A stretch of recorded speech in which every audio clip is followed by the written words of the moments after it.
ভালোবেসেছি ডেডিকেটেডলি। ব্রেকআপটা আসলে কার কাছ থেকে এসেছে? রিজেকশন খুব অপছন্দ করে, পুরো অ্যাটেনশন না পেলে খুব প্যারা খায়। কোনো মেয়েরা কি বলেছে কখনো তুমি একটা প্লে বয়?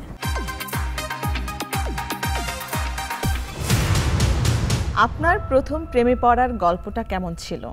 সেরা রোমান্টিক মুহূর্ত কবে, কোথায়, কার সাথে কেটেছিল? প্রেমে পড়ার গল্পটা সবসময় ওই সাইড থেকেই এসেছে আমার লাইফে সবসময়। তো সব মেয়েরা খালি প্রপোজ করে না, এত সুদর্শন ছেলে দেখলেই সবাই খালি প্রপোজ করতে থাকে।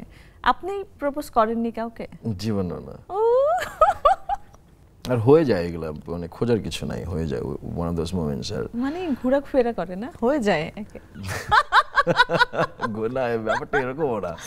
অবশ্যই আমি আমার এক্সদেরকে এত সস্তা ভাবে দেখি না। না না না, তা না, হয় কি একটা স্মার্ট একটা ছেলে থাকলে, কিংবা আমি যদি তাকে চিনি জানি, হ্যাঁ আচ্ছা ঠিক আছে, একটু উকি মেরে দেখা, একটু কথা বলার চেষ্টা করা, সেই জায়গায় আপনি অনেক সুদর্শন, সেই সাথে আপনি বড় বড়দায় কাজ করেন। মেয়েরা রিজেকশন খুব অপছন্দ করে, হ্যাঁ, আর ওরা অ্যাটেনশন না পেলে খুব প্যারা খায়।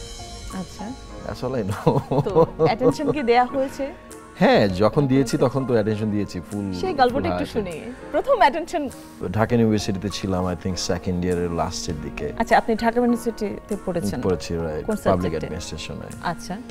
আর তখন আমার এক কমন ফ্রেন্ডের মাধ্যমে আমার এক্সের সাথে পরিচয়, আর নর্থ সাউথে পড়তো, তো এসেছিল ফ্রেন্ডদের সাথে দেখা করতে, তো হয় পরিচয়। দেন ও এক মাস ধরে আই থিংক ভ্যাকেশন ছিল, আসতেই থাকলো, আড্ডা মারতেই থাকলো। মানে আপনার জন্য? Kind of. বলেন না, সেটা তো জানতে চাচ্ছি। দেন আ মান্থ লেটার আমাদের রিলেশন হলো আর কি। আচ্ছা, তারপর? তারপর কি, তারপর তো আমি চলে গেলাম। লং ডিসটেন্স রিলেশনশিপ তো আসলে পসিবল না। আচ্ছা, তারপর কি আপনি কি দেশের বাইরে চলে গিয়েছেন? আমি লাইক 2005 এ চলে গেলাম। এই ঘটনা 2004 এর, 2005 এর মিডে চলে গেলাম অস্ট্রেলিয়াতে। তো ওখানে যাওয়ার পর ব্রেকআপ হয়ে গেল আর কি। অস্ট্রেলিয়াতে কি পড়াশোনার জন্য ছিল? সেখানে কি নিয়ে পড়াশোনা করেন? অ্যাকাউন্টিং।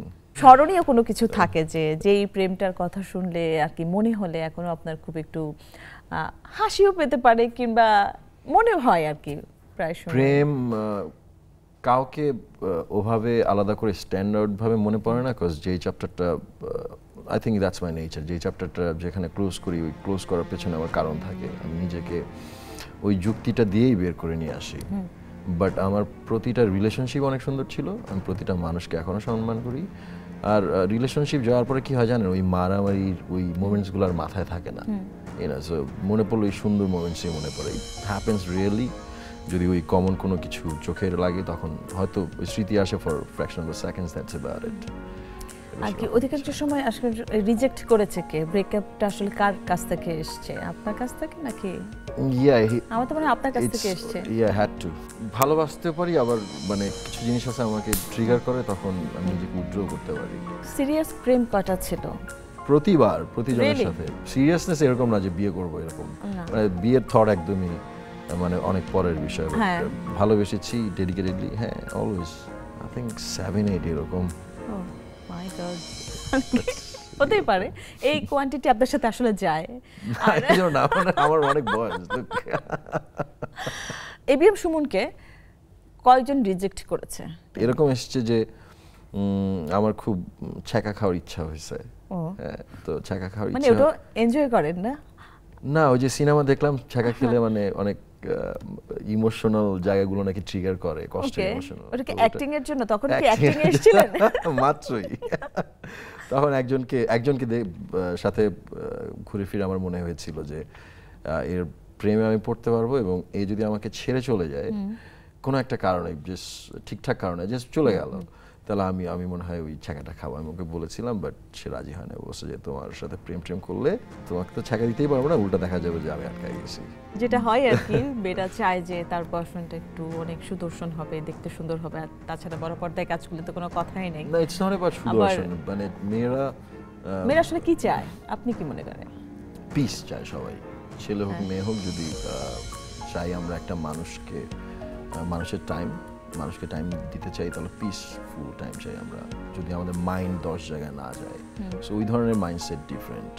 ওরা পিউরিটি খোঁজে, অ্যান্ড মেয়েদের চাহিদা খুব কম, অ্যাটেনশন, দ্যাটস ইট। আর অ্যাটেনশন এরকম অ্যাটেনশন না, মানে ওই ধরনের মেয়ে যারা অ্যাকচুয়ালি লাভ খোঁজে। খুব বেশি অ্যাটেনশনও চায় না, মেয়েদের চাইতে খুবই মিনিমাম। কোনো মেয়েরা কি বলেছে কখনো এবিএম সুমনকে যে তুমি একটা প্লে বয়? প্লে বয় না, প্লে বয় শুনিনি আমি, প্লে বয় না। প্রতিটা রিলেশনের আই লাভ ইউ বলেছি অনেক পরে। ওই লুক, লাভ করা একটা জিনিস আর ফল ইন লাভ করা একটা জিনিস আমার কাছে। সো যখন আমি ফল করব তখন আমি লাইক আই নো যে you are the one I want to be with for যতদিন সাস্টেন করে। সো ওই টাইমটা আসে অনেক পরে।